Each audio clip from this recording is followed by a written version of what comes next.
दर्शकों, इस वक्त हमारे समक्ष है प्रिंस मारवा, जो कि आप भारतीय जनता पार्टी की ओर से नवनियुक्त महामंत्री हो ट्रांसपोर्ट प्रकोष्ठ के। सबसे पहले हमारे चैनल्स में आपका बहुत बहुत स्वागत है। जी जी, नमस्कार, मैं प्रिंस मारवा। सर, हम आपसे ये जानना चाहेंगे कि हाल ही में जो भारतीय जनता पार्टी की तरफ से जो कार्यकारिणी घोषित की गई है, उसमें महामंत्री का पद से आपको विभूषित किया गया।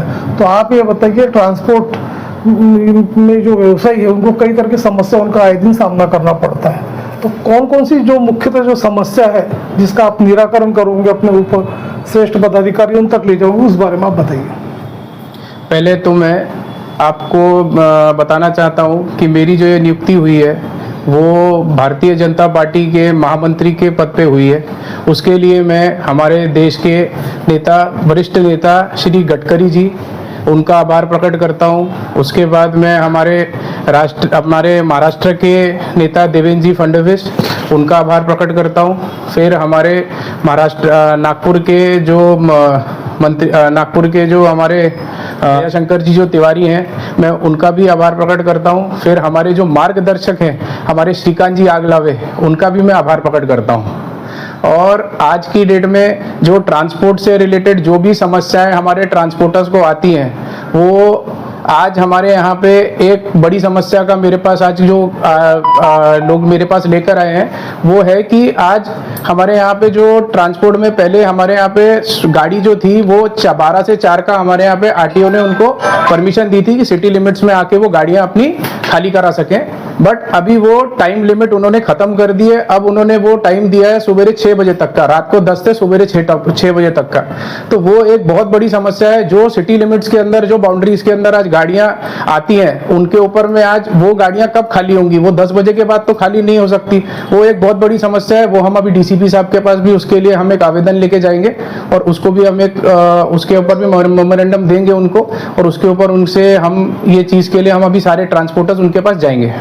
सर, ये भी देखा गया है कि शहर का चौतरफा विकास हो रहा है, तो इतने में देखा गया है कि जो ट्रांसपोर्टर्स जो व्यवसायी है, उनकी काफ़ी दिनों से एक प्रलंबित मांग थी जो कि ट्रांसपोर्ट प्लाजा बनना चाहिए जी। तो आप ये बताइए, ट्रांसपोर्ट प्लाजा के लिए आपका क्या आगे के क्या पुढाकार क्या रहेगा आपका, उस बारे में बताइए आप। सर, ट्रांसपोर्ट प्लाजा सरकार में पहले से ये बहुत ज़्यादा मांग उठी हुई थी इसके बारे में, और ये ट्रांसपोर्ट प्लाजा हमारे यहाँ पे अलग अलग इसमें बना था। जैसे कामठी रोड के ऊपर भी ट्रांसपोर्ट प्लाजा बना हुआ है, और जैसे आपका वर्धमान नगर में भी हमारे पास ट्रांसपोर्ट प्लाजा है, और भी अलग अलग जैसे सिटी के जो लिमिट्स है वहाँ पे ट्रांसपोर्ट प्लाजा हमारे को अलग अलग जोन में चाहिए रहेगा। वो भी हम उठा रहे हैं कि जो हमारे पास आज जो रेडी प्लाजाज हमारे पास रेडी हैं, हम उसको भी डेवलप करें। प्लस उसके अलावा भी जो प्लाजाज हमको चाहिए, तो वो भी हम उसके ऊपर में भी आगे हम सरकार से मांग करेंगे कि वो भी हमारे को आप जल्द से जल्द कोई ना कोई जगह प्रोवाइड करें जहां पे हम ट्रांसपोर्टर्स की चीजें हल कर सकें। जबकि भारतीय जनता पार्टी ने एक युवा जो ट्रांसपोर्ट प्रकोष्ठ में आपकी एक नियुक्ति की है, युवा डैशिंग आपके पर्सनैलिटी है, तो आप ये बताइए कि जो ट्रांसपोर्ट व्यवसाय की जो समस्या है, जिस चेक पोस्ट पे उनको उत्पीड़न का सामना करना पड़ता, कई तरह के टैक्सेस भी काफ़ी सरकार ने बढ़ा दिए हैं। अब जबकि केंद्र और राज्य सरकार में अपना केंद्र की सरकार है, मोदी साहब की सरकार है, तो ये सारी जो समस्या है, और ट्रांसपोर्ट मिनिस्टर जो है, विवेक मंत्री है अपना नितिन गडकरी साहब, तो उनके तरफ भी आप लोगों का डेलीगेशन जाके समस्या उनका निराकरण करेगा क्या, ये बताइए। जो आज हमको ट्रांसपोर्ट वालों को, देखो ट्रांसपोर्ट, मैं भी आज 50 साल से ट्रांसपोर्टर हूँ। मेरे फादर भी है, मेरे जो चाचा जी हैं कुक्कू मारवा जी, वो आज ट्रांसपोर्ट अध्यक्ष हैं नागपुर एसोसिएशन के, नागपुर ट्रांसपोर्ट के। तो ये समस्या आज से नहीं है, ये कई सालों से चली आ रही है। स्टेट टू स्टेट भी वेरी करता है। हम महाराष्ट्र में रहते हैं, महाराष्ट्र के अंदर ये सब चीज़ों में बहुत ज़्यादा तकलीफ देते हैं। हमारे को आरटीओ से भी बहुत ज़्यादा परेशानी होती है। प्लस हमारे यहाँ गाड़ियों का जो आज हम गाड़ी, एक छोटा गाड़ी मालक है, वो आज जो ये ट्रांसपोर्ट के अंदर में आज जो माल भरता है, आज उसका उतना भाड़ा नहीं होता जितने का वो चालान करते हैं हमारी गाड़ियों को।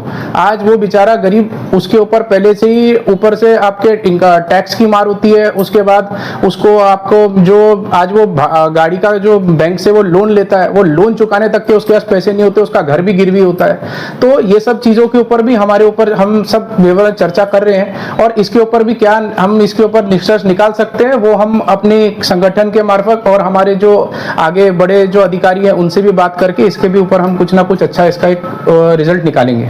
भारतीय जनता पार्टी ने आपको एक प्रतिनिधित्व दिया है ट्रांसपोर्ट व्यवसायी उनकी समस्याओं जो भी है उसको निराकरण करने के लिए। तो आप ये बताइए, जो अभी जो ट्रांसपोर्ट व्यवसायी है जो आप लोगों से जुड़ना चाहते हैं, आपके फ्रंट सेल से जुड़ना चाहते हैं, तो उनके लिए आपका एक जनमानस में क्या मैसेज होगा? हाँ, हम यूजुअली तो जितने भी शहर के अंदर में लोग हैं वो हमको सब जानते पहचानते हैं। शहर में हम कोई नवे नहीं है ट्रांसपोर्ट व्यवसाय में। और इसके अलावा भी जो भी अगर ट्रांसपोर्ट से कनेक्टेड कोई जुड़ना चाहता है तो वो बिल्कुल वेलकम है उसका। और उसके लिए भी हम जो हम लोगों के लिए करते हैं वो उनके लिए भी हम उनके साथ सामान्य तरीके से खड़े रहेंगे। तो दर्शकों, ये थे प्रिंस मारवा जो कि भारतीय जनता पार्टी के आप अभी नवनियुक्त महामंत्री हो अपना ट्रांसपोर्ट सेल के, और आपने अपना समय हमारे चैनल्स के लिए दिया और ट्रांसपोर्ट के व्यवसायियों के हित के लिए आप सदैव समर्पित रहोगे और आपने अपना समय हमारे चैनल्स के लिए दिया सर, उसके लिए आपका धन्यवाद। धन्यवाद सर, बहुत बहुत शुक्रिया आप लोगों का। आप लोग आए और आपने मेरा व्यक्तित्व सुना और जो मेरे मन की भावनाएं थी वो मैंने प्रकट करी, इसके लिए आपका बहुत बहुत आभार। धन्यवाद। Thank you.